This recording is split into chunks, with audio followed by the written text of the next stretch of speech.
In this video, I'm going to show you how you can simply download games for free on your laptop or PC. So without wasting much time, let's get started with the video. So there are two options you can use to download games for free. The first option is by going to a website called Epic Games. In order to get free games from this website, you can simply click on the browse option and then scroll down, and on your futures option, click on the price, then free. And it should show you a ton of free games you can simply download and play. So that's the first option. The second option is by visiting Steam. Once you're on Steam, click on the browse option and then click on the free to play option. And that should show you a ton of games you can play for completely free.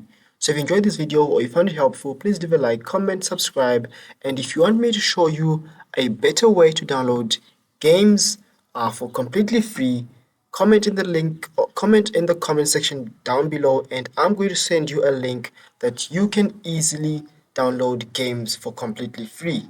So if you enjoyed this video, comment, subscribe, and I'll see you in the next one.